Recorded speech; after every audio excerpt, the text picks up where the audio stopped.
एक समय था दोस्तों, गार्डनिंग हर घर में नहीं की जाती थी।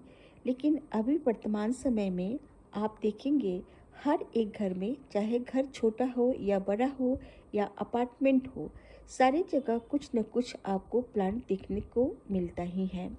गार्डनिंग एक ऐसा शौक है जिसे हम लोग शौक के तौर पे करते हैं, लेकिन अप्रत्यक्ष रूप से गार्डनिंग हमारे मानसिक स्थिति पर प्रभाव डालती है। यह एक नेचुरल थेरेपी की तरह काम करती है, जिससे हमारा स्ट्रेस खुद ब खुद कम होती चली जाती है और इस बात का हमें पता भी नहीं चलती है। इसलिए दोस्तों, हमें अपने पौधों के साथ कुछ समय जरूर बितानी चाहिए। इस बहाने कुछ पौधे भी आ जाएंगे और एक छोटा सा हमारा गार्डन भी बन जाएगा। हेलो फ्रेंड्स, सुकून दो पल में आप सभी का बहुत बहुत स्वागत है। दोस्तों, अब तो रिमझिम बारिश शुरू हो गई है, यानी मानसून सीज़न आ गई है, जो कि हमारे गार्डन के लिए बहुत ही अच्छा है। इससे पौधे बहुत ज़्यादा हैप्पी होते हैं, क्योंकि बारिश के नेचुरल पानी जो है उससे पौधों को बहुत सारी विटामिन्स, मिनरल्स और नाइट्रोजन मिल जाती है, जिससे पौधे की ग्रोथ जो है बहुत अच्छी दिखने लगती है और हमारा गार्डन जो है बहुत हरा भरा दिखता है। लेकिन मॉनसून के सीज़न का एक और दुष्प्रभाव भी है, क्योंकि पौधों में अगर आप ख्याल नहीं रखेंगे तो इनके पानी जो है पौधों में जमा होकर पौधों को सड़ा देती हैं और उसको खत्म कर देती हैं। इसलिए मॉनसून सीज़न में पौधों को खास ख्याल की ज़रूरत पड़ती है, जो कि आज इस वीडियो में आपको जानने को मिलेगी। ऐसा क्या क्या हम कर सकते हैं इस मॉनसून सीज़न में अपने गार्डन के अंदर, जिससे हमारा पौधा जो है वह हमेशा हेल्दी बनी रहे। तो आइए जानते हैं वह कौन कौन सा टिप्स है जिसे अपना के अपना गार्डन को हम लोग मॉनसून सीज़न में भी बहुत अच्छा बना सकते हैं।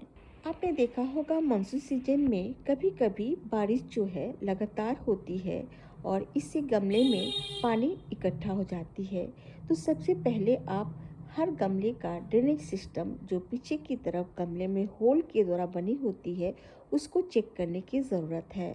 अब कभी कभी होल बंद हो जाती है, जिसके चलते पानी जो है गमले में इकट्ठी हो जाती है, जो कि पौधों के लिए बहुत हानिकारक होती है। जड़ें जो हैं सड़ने गलने लगती हैं और धीरे धीरे पौधा पीले होकर सूखने के कगार पे आ जाते हैं या गल जाते हैं। तो जब भी मानसून में बारिश होती है, आप चेक कीजिए आपके गमले में अगर पानी ठहर रहा है। इस तरह से आप देख सकते हैं मेरे गमले में भी कुछ गमले में पानी इस तरह से रुकी हुई है। तो इसको पानी को निकाल देना है इस तरह से गमला उल्टा करके, और इसके ड्रेनेज सिस्टम को चेक करना है। अगर आपके होल में नीचे से कुछ गंदगी या मिट्टी बैठ गई है, तो उसको किसी भी एक पतली लकड़ी के सहारे इस तरह से करके आप हटा सकते हैं। दूसरी केयर की बात करें तो दोस्तों, आपने देखा होगा मानसून सीजन में हर गमले में घास फूस बहुत ज़्यादा तेज़ी से ग्रो होने लगते हैं। तो उन सारे घास फूस को आपको धीरे धीरे निकाल देना है, ताकि आपका मेन जो पौधा है उसकी ग्रोथ अच्छी बनी रहे। और तीसरी बात दोस्तों, हर गमले के प्लांट को अच्छे से आप निरीक्षण कीजिए। उसमें अगर कोई भी टहनी या पत्तियां सड़ी गली हैं या किसी भी तरह का बीमारी दिखती है, तो उसकी फ़ौरन ट्रीटमेंट करना होगा, क्योंकि बरसात के मौसम में ये सड़ी गली पत्ती जो है यही बीमारी पैदा करती हैं, और जो पहले से बीमारी लग चुकी है वह तेज़ी से फैल के पूरे पौधों को कवर कर लेती हैं। तो इसके लिए आपको नीम ऑयल को पानी में मिलाकर स्प्रे करना होगा। जिस दिन बारिश होती है उस दिन यह काम नहीं करना है। कभी कभी बीच में धूप भी आ जाती है, उस समय आप अपने पौधों के ऊपर नीम ऑयल का छिड़काव जरूर कर दीजिए, ताकि कुछ देर तक पत्तों के ऊपर इसका प्रभाव बनी रहे। बरसात के मौसम में गार्डन को हमेशा साफ सुथरा रखने की कोशिश करें। इधर उधर मिट्टी, पत्तियों को और खाली कंटेनर को नहीं फेंकें। अगर खाली कंटेनर आपके पास है तो उसका मुंह उल्टा करके रखें, ताकि उसमें पानी इकट्ठा नहीं हो पाए, क्योंकि जब पानी जमा हो जाती है तो उसमें मच्छर के लार्वा बहुत तेज़ी से पनपने लगते हैं, जिससे डेंगू जैसी बीमारी होने की खतरा बनी रहती है। तो इन बीमारियों से बचाव के लिए आप हमेशा कंटेनर को उल्टा करके रखें और मिट्टी को टूटे फूटी डिब्बा जो भी गार्डन में पड़ा है उसको आप अच्छे से सहेज के रख दीजिए, ताकि उस पे किसी तरह का भी पानी जमा ना हो सके। बरसात के मौसम का एक और फ़ायदा आप उठा सकते हैं। इस समय किसी भी प्लांट की कटिंग जो है बहुत आसानी से लग जाती है। तो आपको जो भी नए नए पौधे इस समय लगाना चाहते हैं, तो उसकी कहीं से भी अगर कटिंग मिलती है तो स्टेम कटिंग ला के आप पौधा नया ग्रो कर सकते हैं। और सीड से भी इस समय बहुत जल्दी से पौधा ग्रो हो जाता है, सीड जल्दी ही जर्मिनेट हो जाती है। तो इस समय आप किसी भी साग सब्जी का सीड भी ग्रो कर सकते हैं और फल वाले जो है प्लांट भी आप लगा सकते हैं। इस समय नर्सरी में तैयार प्लांट भी आपको मिल जाते हैं, जैसे मौसम्बी हुआ, आम हुआ, चिक्की हुआ, जामुन हुआ, नींबू हुआ, बहुत सारे की फ्रूट्स जो हैं आपको पौधे मिल जाएंगे नर्सरी में। तो उसका पौधा आप इस समय गार्डन में लगा सकते हैं। और नए नए जो सकुलेंट्स हैं उनकी कटिंग लाके आप लगाइए, इंडोर प्लांट्स है उसकी कटिंग लाके आप लगाइए। सारे कटिंग जो है बहुत जल्दी से लग जाती है। और दोस्तों एक बात और, किसी भी प्लांट की अगर आप स्टेम कटिंग लेते हैं तो एक नहीं दो चार ज़्यादा लेके आएँ और उसको लगाएं। हो सकता है 4-5 में से एक कटिंग आपका लग जाए। फ्रेंड्स, ये है रजनीगंधा, जो कि कंद से उगने वाला प्लांट होता है। इसमें कितना खूबसूरत 3 स्टिक निकल के आई हैं और तीनों पे कलियां सज चुकी हैं। कल परसों में इसके फूल भी खिल जाएंगे। इन खिले हुए फूलों को आप सभी से जरूर शेयर करूंगी। इसके लिए आप मुझे सपोर्ट करते रहें। सपोर्ट पे करना क्या है, आप मेरे चैनल से जुड़े रहिए, यानी मेरे चैनल को सब्सक्राइब कर दें और वीडियो को ज़रूर लाइक करें, शेयर करें और एक प्लीज़ प्यारा सा कमेंट भी कर दिया करें।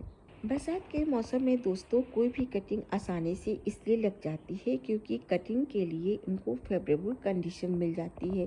यही स्टेम कटिंग अगर आप बरसात में न लगा के किसी और मंथ में लगाते हैं तो इसमें रूटिंग होने में कुछ टाइम लगती है और बरसात के मौसम में बहुत जल्दी से लग जाती है। ये एक बात और दोस्तों, बारिश के मौसम में किसी भी तरह का फर्टिलाइज़र का इस्तेमाल अपने पौधों में नहीं करें, क्योंकि बारिश के साथ ये लिक्विड फर्टिलाइज़र या फिर सॉलिड फर्टिलाइज़र ये निकल जाती है नीचे की ड्रेनेज होल के द्वारा।